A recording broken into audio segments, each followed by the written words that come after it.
They've just found an old camera that broke out of the Titanic's safe, and it has revealed some truly horrifying photos of the Titanic. I absolutely need to talk about it. I have to tell you, I literally never get tired of the Titanic. There's just something about it, the sheer scale of the tragedy, the strange beauty of the wreck, the human stories frozen in time at the bottom of the Atlantic. So, when the Woods Hole Oceanographic Institution recently dropped never-before-seen footage from the very first human-piloted dives to the Titanic, I was glued to my screen. And obviously, I wasn't alone. Thousands of others tuned in on YouTube, all of us drawn to the haunting mystery of the world's most famous shipwreck. This wasn't just another documentary-style deep dive. No dramatic narration, no overproduced soundtrack, just raw, uncut footage of the Titanic as it was seen for the first time since that fateful night in 1912. The year was 1986, and for the first time in history, human eyes once again gazed upon the ship that had moved generation. It's one thing to read about it, to see artist renderings, or even watch CGI recreations. But this was different. This was real. The mission itself was groundbreaking. It was a joint effort between two cutting-edge submersibles, Alvin, a deep-sea human-occupied craft, and Jason Jr., a remotely operated vehicle small enough to navigate the wreck's tight corridors. This wasn't just about finding the Titanic, though.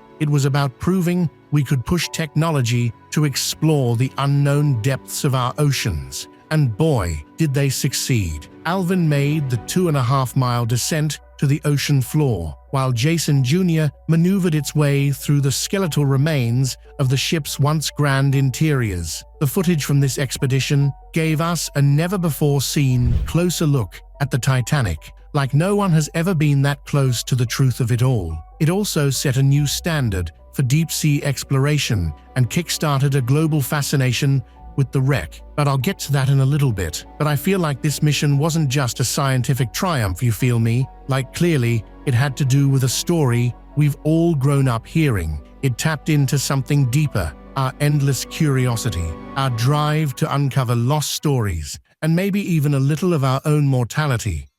Releasing this footage now, decades later, feels like a fitting tribute to the Titanic's legacy, honestly, especially since it coincides with the 25th anniversary re-release of James Cameron's Titanic. Love it or roll your eyes at the romance, there's no denying that Cameron's film turned the ship into a cultural icon, and he himself was fascinated by the 1986 expedition, saying it shaped his obsession with the wreck. To him, and obviously to so many of us, the Titanic isn't just a ship, it's a symbol of human ambition, of both our brilliance and our vulnerability in the face of nature's unstoppable force. And the Cameron film makes it so human and so real, we can't help but feel connected. And now, thanks to Weichui's decision to share this footage, we all get a front-row seat to history. For years, these images were locked away, seen only by researchers and maritime historians. But now, we can all step into the shoes of those first explorers, witnessing the silent, crumbling remains just as they did. It's surreal, haunting, and absolutely mesmerizing. Watching this footage, you can't help but imagine what the Titanic must have been like in its prime. This was the crown jewel of the Edwardian era, a floating palace built by Harland and Wolff in Belfast, the largest and most luxurious passenger liner of its time. The Titanic was the pride of the White Star Line, backed by American financier J.P. Morgan. When it launched on May 31, 1911, it was the embodiment of human confidence in technology. And when it set sail on April 10, 1912, with 2,240 people on board, many truly believed it was unsinkable. But I mean, we all know what happened next. On April 14, 1912, just 4 days into its maiden voyage, the Titanic struck an iceberg in the dead of night. Within hours, the great ship broke apart and slipped beneath the waves, taking more than 1,500 souls with it. That's 1,500 stories, 1,500 Jacks and Roses. I just want you to think about that for a second. The world was in shock. This shipwreck was a wake-up call. The disaster changed maritime safety forever, proving that even the grandest human achievements are no match for the unforgiving power of nature. For over 70 years, the Titanic remained lost, resting in total darkness at the bottom of the Atlantic. Countless expeditions tried and failed to locate it. Then, in 1985, everything changed. A team led by Dr. Robert Ballard of Douai and Jean-Louis Michel of the French Research Institute for Exploration of the Sea finally found the wreck, using innovative underwater technology to capture the first images of the Titanic in its final resting place. The discovery was historic, and the world responded. Just a year later, the US Congress passed the RMS Titanic Maritime Memorial Act, recognizing the site's significance and urging its protection. Hawaii even placed a plaque at the wreck to honor those who had lost their lives. The place is now an underwater graveyard. Since then, our relationship with the Titanic has only deepened. Books, documentaries, museum exhibits, it's all added layers to the ship's enduring legend. And now, thanks to advances in deep-sea technology, we're seeing more than ever before. The Titanic, once an unreachable relic, is now being explored like any historic site above ground. And with that comes more footage, more discoveries, and even more stories rising to the surface. It's a strange feeling, isn't it? The Titanic was supposed to be invincible, yet here it is, slowly being claimed by the sea. The metal is corroding, the interior's collapsing. Scientists predict that one day, the wreck may disappear entirely, consumed by rust-eating bacteria. That's why footage like this is so important. It preserves what time and the ocean will inevitably erase. And yet, the Titanic story will never truly vanish. As long as people remain fascinated by its grandeur, its tragedy, and the lessons it left behind, it will live on. Whether it's through movies, museum exhibits, or raw footage like this, the Titanic continues to remind us of both our greatest achievements and our deepest failures. Something the people at OceanGate should really have taken note of, but I guess that's also a story for later. So, I've given you some snippets, but if you haven't already, go watch that footage in its full form. Now, if you recall earlier, I said something about how there's this new obsession with creating a world underwater. For the rest of this video, I just want to talk about the depths we've gone to, no pun intended, in terms of ocean travel. We got underwater art exhibitions before we got GTA 6. There is a literal underwater art gallery near Isla Mujeres in Quintana Roo, Mexico. It's called the Museo Subacuático de Arte, or MUSA, if you only speak English like me. The place is exactly what it sounds like, an entire museum of sculptures that sits beneath the waves. They've transformed the ocean floor into a surreal, ever-changing art exhibit. This isn't just a handful of statues tossed into the sea, though, don't get me wrong. We're talking nearly 500 sculptures spread across 3 galleries: Salon Manchones, Salon Nizuc, and Salon Punta Sam. That's covering a massive 420 square meters of ocean floor. Now, don't come at me saying I'm promoting ocean floor pollution. These sculptures aren't just there for decoration. They were specifically designed to encourage coral growth, creating artificial reefs that now serve as homes for all kinds of marine life. Over time, the statues have become covered in vibrant coral, making them feel like something out of a dream, part man-made, part nature, and 100% breathtaking. Now that's the way art should be used in our world. So what can you expect to see down there? Well, it's a mix of the creepy, the thought-provoking, and the downright bizarre. There are life-sized human figures, cars, a man lounging in front of a TV, and even giant hands reaching up from the seabed as if they're trying to pull themselves back to the surface. Every visit is different because the ocean itself is constantly reshaping the artwork, adding layers of algae and coral, making the sculptures look more and more like relics from a lost civilization. But just to confirm, they are not. Don't let any flat earthers lie to you. If you're itching to check it out, you've got a few options. You can stay dry and view it all from a glass-bottom boat, snorkel for a closer look, or if you really want to immerse yourself, literally, you can go diving. There's even a jungle tour that takes you through mangroves before dropping you off at the museum for a snorkeling session. That's quite a long day. Musa was founded in 2010 as a collaboration between the Parque Nacional Costa Occidental, Cancun's nautical associates. It started as an environmental project, like an effort to combat coral reef degradation, while doubling as an underwater attraction. The artist Jason DeCaires Taylor pioneered the use of eco-friendly materials designed to foster marine growth, and he's going to come up again in this video. He's super influential,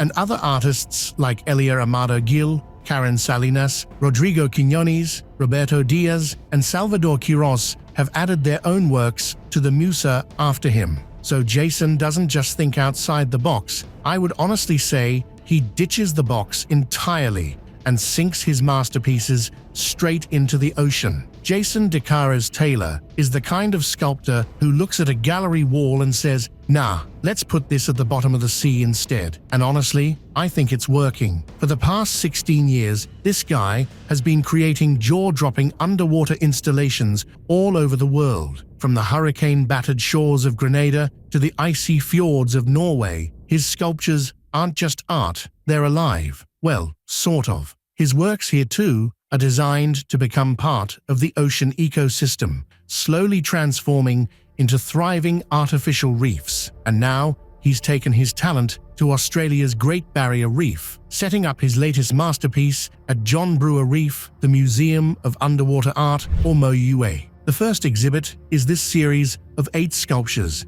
known as the Ocean Sentinels. These aren't just random faces carved into stone, they represent real people who have dedicated their lives to protecting the ocean. We're talking about Dr. David Vaughan, the mastermind behind the Plant a Million Corals initiative, and Professor John Charlie Veron, a legend in marine biology who's worked to save 400 coral species. And then there's 9-year-old Molly Steer, and yes, I said 9, who started the Straw No More campaign, pushing Australian schools to ditch single-use plastics. Move aside, Greta Thunberg, am I right? Even Jamie Marshall, an indigenous Woolgoorukaba and Yunbenin leader, has a sculpture honoring the deep cultural connection between Australia's First Nations people and the sea. And here's the best part. These sculptures aren't just there to look pretty. DeCaires Taylor works closely with marine scientists to ensure every piece serves a purpose. Crafted from neutral, eco-friendly cement, they're built to last and encourage reef growth. Over time, fish, coral, and other sea creatures move in, turning them into living, breathing ecosystems. Think of it as underwater gardening, but with statues. These sculptures aren't lightweight either. Each one weighs between 1 and 4 tons and had to be carefully transported from his UK studio to Australia. I'm just thinking, what about the carbon footprint from transportation? Anyway, they're anchored with corrosion-resistant steel, meaning they'll stand strong against shifting tides, so don't bother trying to steal anything. Have any of you ever been to the Canary Islands? Honestly, I've always wanted to go. That place isn't just beaches and margaritas anymore. You can literally visit the depths beneath the ocean now. Our guy, Jason DeCaires Taylor, has created another underwater wonder, and this is his first ever European installation, Museo Atlantico. This one is straight out of a fever dream, because it's a full-on underwater world filled with hundreds of life-sized human sculptures. It's as if the Titanic victims went down with the ship, but then stayed alive down below and started a new town. It's located off the coast of Lanzarote near Colorados Bay. This museum features over 300 individual statues spread across 10 larger installations, all resting between 12 and 15 meters below the surface. The entire thing opened in 2016 and quickly became one of the most mesmerizing dive spots in the world. Snorkelers, scuba divers, and even those who'd rather stay dry in a glass-bottom boat can witness this submerged spectacle. Like all of DeCaires Taylor's work, they're designed to help the environment. Made from high-density, neutral concrete, so no metal, no corrosive junk, they're safe for marine life and actively encourage biodiversity. Since the first statues were placed, the marine population in the area has exploded, growing by more than 200% in just a year. That's insane. Angel sharks, barracudas, octopuses, butterfly rays, and massive schools of sardines have all moved in, turning this sunken gallery into a living, breathing reef. As time passes, Jason's sculptures all darken, soften, and shift as coral, algae, and sea creatures weave themselves into the artwork. It's constantly changing, and according to DeCaires Taylor's website, this entire project is a tribute to those who dream and those whose dreams remain in the ocean's depths. Honestly, I can't think of a more poetic way to describe it. Just go see it. Now, I've already established that with today's technology, you don't have to be a scientist or a trained diver to get a glimpse of the underwater world. In fact, even down in Greece, there's an entire museum that lets you do just that. Let's talk about the Alonissos Underwater Museum, Greece's first ever underwater museum and a total game changer for ecotourism. Forget your typical museum experience with glass cases and dimly lit exhibits. This one is at the bottom of the Aegean Sea, and the main attraction is an ancient shipwreck that's been sitting there for over 2,400 years. The museum is part of the National Marine Park of Alonissos and Northern Sporades, which happens to be the largest protected marine area in Europe. For years, the shipwreck was strictly off-limits to everyone except a handful of archaeologists. Officials worried that if the public got access, looters would swoop in and steal priceless artifacts. But now, thanks to new regulations and careful planning, recreational divers can explore the site with a certified guide. And what a sight it is, you guys. Sitting at about 80 feet down, the Peristera shipwreck is believed to date back to 425 BC. Take a second to let that sink in. Wow, the ocean puns are just flowing today, like water. Get it? Back in 1985, a fisherman named Dimitris Mavrakis accidentally discovered it. And in 1992, archaeologist Elpida Hatzidaki led a major excavation to uncover its secrets. What they found was nothing short of astonishing. This wasn't just any ancient boat. At 39 feet wide and 82 feet long, it was one of the largest merchant ships of its time, packed with 4,000 amphorae, which are those large clay storage jars used for transporting wine, oil, and other goods. Archaeologists believe the ship was Athenian and met its watery fate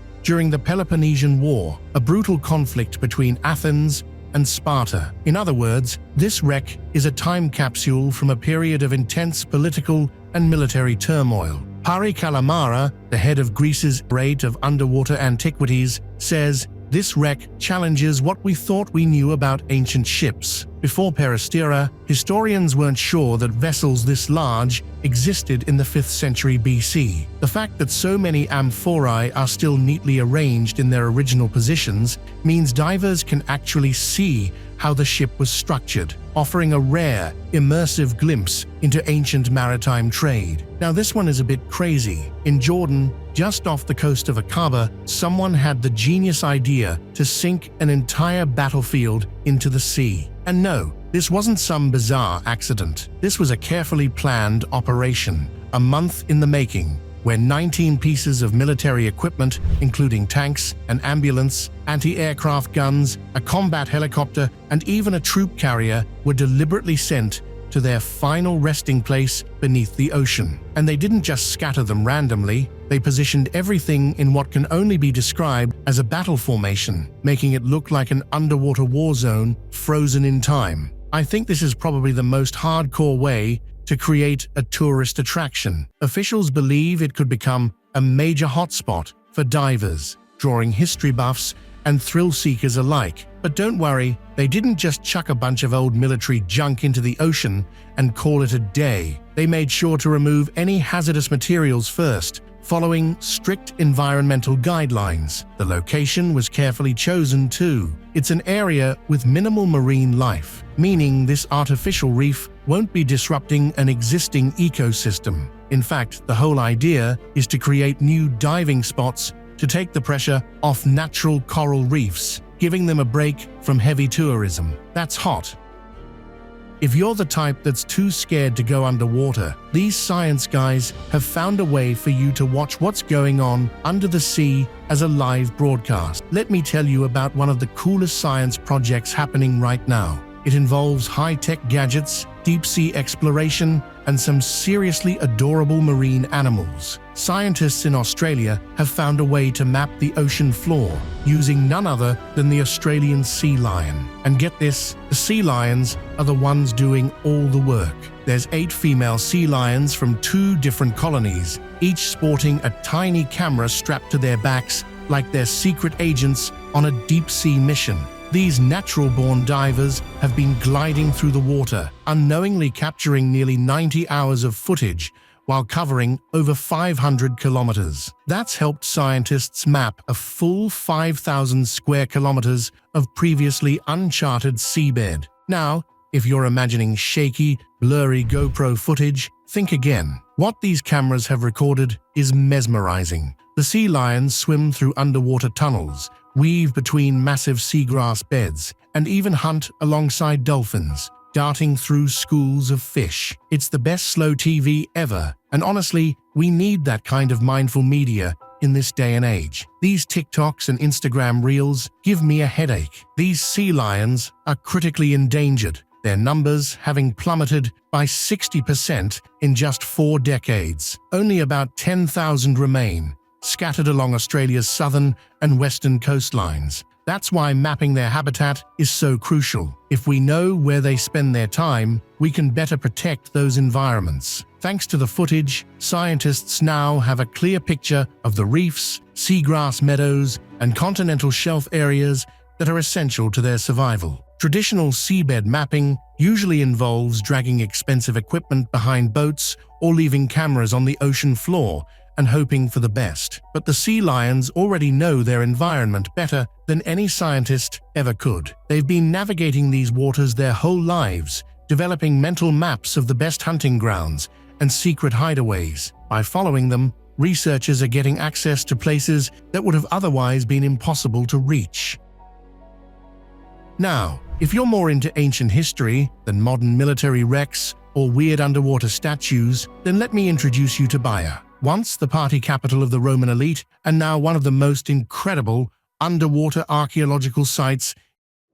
Back in its prime, Baia was basically ancient Rome's answer to Las Vegas. This place was all about luxury, excess, and high-profile guests. Think emperors like Nero, Cicero, and Julius Caesar himself. They didn't just visit, they built massive vacation homes here, drawn by the region's natural hot springs and the promise of endless indulgence. But like all great things, Baia eventually fell. It was attacked in the 8th century and later abandoned, leaving its once opulent palaces and bathhouses to crumble. And then Mother Nature decided to finish the job. Thanks to the same volcanic activity that made Baia famous, the land started sinking, and by the 1500s, much of the city had disappeared beneath the waves. Today, those ruins still exist, but they're not locked away in a museum. They're sitting on the sea floor, waiting to be explored. Baia has transformed into an underwater archaeological park, where divers can swim through ancient Roman streets, past crumbling villas, and even alongside remarkably preserved statues. Now, for my favorite, Florida's Panhandle. Just beneath this beach lies the Panhandle Shipwreck Trail. This place stretches from Port St. Joe to Pensacola, hiding shipwrecks that met their fate through storms, war, and let's be honest, a little bad luck.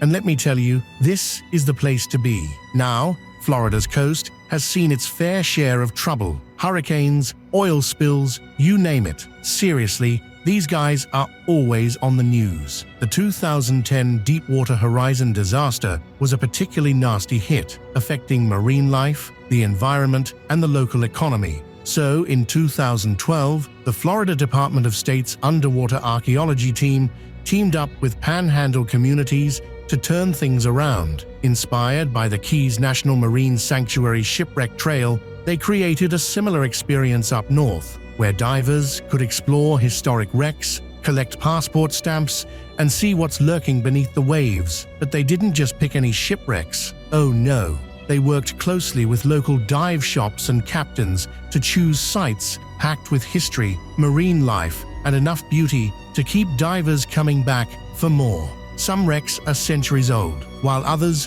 were intentionally sunk to create artificial reefs. And the best part is most of them are shallow enough for snorkelers, so you don't even need to be a pro to get in on the action.